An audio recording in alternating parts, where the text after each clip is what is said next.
ನಮಸ್ತೆ ವೀಕ್ಷಕರೇ, welcome back to Pratibha channel. ನಾನು ಇವತ್ತು ಶೇರ್ ಮಾಡ್ತಿದ್ದೀನಿ ನನ್ನ ಫೇವ್ರೆಟ್ ಆದ ಕಲ್ತಪ್ಪ. ನನಗೆ ತುಂಬಾ ಇಷ್ಟವಾದ ತಿಂಡಿ. ನೀವು ಕೂಡ ಟ್ರೈ ಮಾಡಿ ವೀಕ್ಷಕರೇ. ಇದನ್ನು ಯಾವ ರೀತಿ ಮಾಡುವುದು ಅಂತ ಬನ್ನಿ ಹಾಗಾದರೆ ಮಾಡುವ ವಿಧಾನ ನೋಡೋಣ. ಮೊದಲಿಗೆ ನಾನಿಲ್ಲಿ ರೈಸ್ ತೋರಿಸ್ತಿದ್ದೀನಿ. ನಾನಿಲ್ಲಿ ಬೆಳ್ತಿಗೆ ಅಕ್ಕಿಯನ್ನು ತಗೊಂಡಿದ್ದೇನೆ. ನಿಮಗೆ ಬೇಕಾದರೆ ಯಾವ ರೈಸ್ ಕೂಡ ತಗೊಳ್ಬೋದು.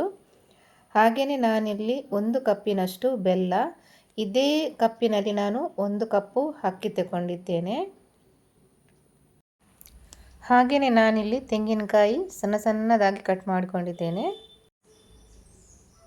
ನಂತರ 1 ಕಪ್ಪಿನಷ್ಟು ತೆಂಗಿನ ತುರಿಯನ್ನು ಕೂಡ ತಗೊಂಡಿದ್ದೇನೆ. ಹಾಗೆಯೇ ನಾನಿಲ್ಲಿ 1 ಈರುಳ್ಳಿಯನ್ನು ತಗೊಂಡಿದ್ದೇನೆ. ನಂತರ ರುಚಿಗೆ ತಕ್ಕಷ್ಟು ಉಪ್ಪು, ಹಾಗೆಯೇ 1/4 ಸ್ಪೂನಿನಷ್ಟು ಸೋಡಾ ಖಾರ ಪೌಡರ್, ನಂತರ ತುಪ್ಪ. ಇವಾಗ ಅಕ್ಕಿಯನ್ನು ನಾವು ಮಿಕ್ಸಿಯಲ್ಲಿ ಗ್ರೈಂಡ್ ಮಾಡೋಣ.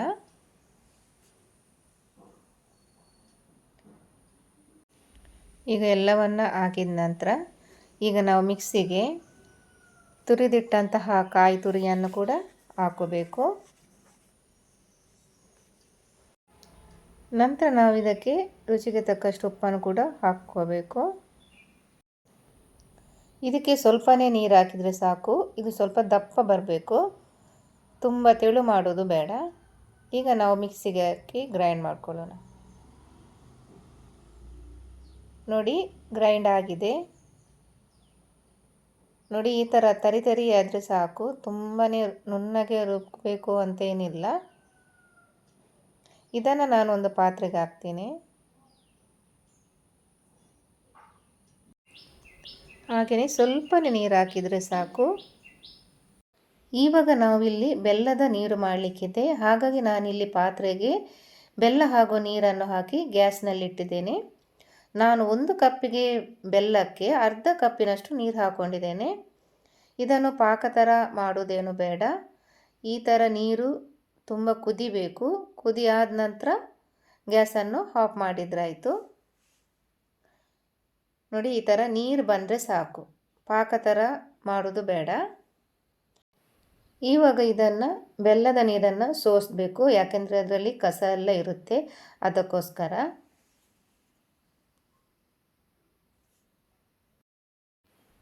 ನೋಡಿ, ಇದರಲ್ಲಿ ಇಷ್ಟು ಕಸ ಎಲ್ಲ ಇರುತ್ತೆ, ಅದಕ್ಕೋಸ್ಕರ ನಾವು ಅದನ್ನು ಸೋಸಿಡಬೇಕಾಗುತ್ತೆ.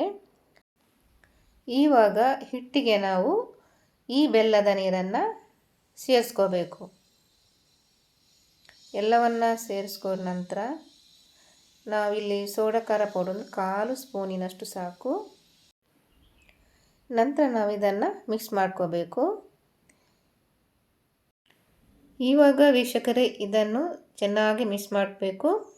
ಇವಾಗ ಸ್ವಲ್ಪ ಬೇಕಿದ್ದರೆ ನಾವು ನೀರನ್ನು ಹಾಕೋಬೇಕು. ಇವಾಗ ನಾವು ತುಂಬ ದಪ್ಪ ಇಡಲಿಕ್ಕಿಲ್ಲ. ನಾವು ಅಕ್ಕಿಯನ್ನು ಗ್ರೈಂಡ್ ಮಾಡುವಾಗ ಸ್ವಲ್ಪ ದಪ್ಪ ಇಡಬೇಕು, ಯಾಕೆಂದರೆ ಬೆಲ್ಲದ ನೀರನ್ನು ಹಾಕೋಬೇಕು, ಅದಕ್ಕೋಸ್ಕರ. ಈಗ ನೋಡಿ, ಇಷ್ಟು ತೆಳು ಸಾಕು. ಇವಾಗ ಇದನ್ನು ಸೈಡಿಗೆ ಇಡೋಣ. ನೆಕ್ಸ್ಟ್ ನಾವೊಂದು ಬಾಣಲೆಗೆ ತುಪ್ಪವನ್ನು ಹಾಕೋಣ. ಇದಕ್ಕೆ ಈಗ ಕಟ್ ಮಾಡಿಕೊಂಡಂತಹ ಈರುಳ್ಳಿಯನ್ನು ಕೂಡ ಚೆನ್ನಾಗಿ ಫ್ರೈ ಮಾಡಬೇಕು. ತುಪ್ಪದಲ್ಲಿ ಚೆನ್ನಾಗಿ ಫ್ರೈ ಆಗಬೇಕು. ಕ್ರಿಸ್ಪಿ ಥರ ಬರಬೇಕು, ಅದು ಆ ಥರ ಫ್ರೈ ಮಾಡಬೇಕು. ನೋಡಿ ವೀಕ್ಷಕರೇ, ಈ ಥರ ಕಲರ್ ಚೇಂಜ್ ಆಗಬೇಕು, ಬ್ರೌನ್ ಕಲರ್ ಥರ ಬರಬೇಕು. ಇದನ್ನೀಗ ಒಂದು ಪ್ಲೇಟಿಗೆ ಹಾಕೋಣ.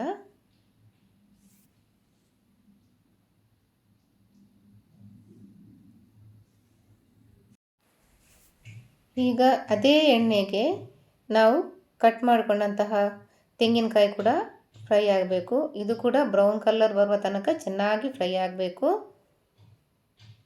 ತುಪ್ಪದಲ್ಲಿ ಕಾಯಿದ್ರೆ ತುಂಬ ಟೇಸ್ಟಿಯಾಗಿರುತ್ತೆ. ಹಾಗಾಗಿ ನಾನು ಸಪ್ರೇಟಾಗಿ ಈರುಳ್ಳಿ ಹಾಗೂ ಕಾಯಿ ತುರಿಯನ್ನು ಫ್ರೈ ಮಾಡ್ಕೊಂಡಿದ್ದೇನೆ. ನೋಡಿ, ಈ ಥರ ಬಂದಿದೆ. ಇದು ಕೂಡ ಚೆನ್ನಾಗಿ ಫ್ರೈ ಆಗಿದೆ. ಇದನ್ನು ಕೂಡ ನಾವು ಸಪ್ರೇಟಾಗಿ ಇಡೋಣ.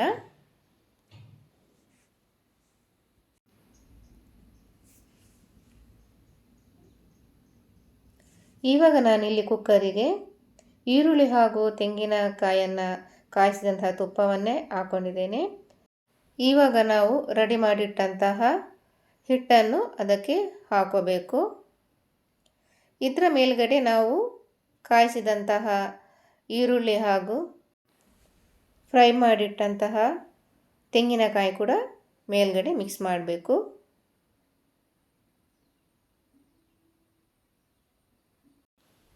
ಈ ಥರ ಹಾಕ್ಕೊಂಡ್ರೆ ಅದು ಬೇಯ್ದ ನಂತರ ತುಂಬ ಚೆನ್ನಾಗಿ ಬರುತ್ತೆ, ಎಲ್ಲ ಮೇಲ್ಗಡೆನೇ ಇರುತ್ತೆ, ನೋಡುವಾಗ ಕೂಡ ಚೆನ್ನಾಗಿ ಕಾಣುತ್ತೆ.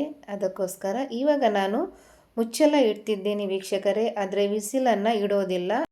ಮುಚ್ಚಳವನ್ನು ಇಟ್ಟಾದ ನಂತರ ನಾವು 5 ನಿಮಿಷ ಹೈ ಫ್ಲೇಮ್ನಲ್ಲಿ ಇಡಬೇಕು. 5 ನಿಮಿಷ ಆದ ನಂತರ 15 ನಿಮಿಷಗಳ ಕಾಲ ಲೋ ಫ್ಲೇಮ್ನಲ್ಲಿ ಇಡಬೇಕು. 15 ನಿಮಿಷಗಳ ಕಾಲ ಆದ ನಂತರ ನಾವು ಇದನ್ನು ಚೆಕ್ ಮಾಡಬೇಕು, ಗ್ಯಾಸ್ ಇದೆಯಾ ಇಲ್ವಾ ಅಂತ. ಸ್ಪೂನ್ನಲ್ಲಿ ಒಂಥರ ಸೌಂಡ್ ಬರುತ್ತೆ, ಅದು ಸೌಂಡ್ ಎಲ್ಲ ನಿಂತ ನಂತರ ನಾವು ಮುಚ್ಚಳವನ್ನು ತೆಗಿಬೇಕು. ನೋಡಿ ಈ ಥರ ಬಂದಿದೆ ವೀಕ್ಷಕರೇ, ಕರೆಕ್ಟಾಗಿ ಬೆಂದಿದೆ.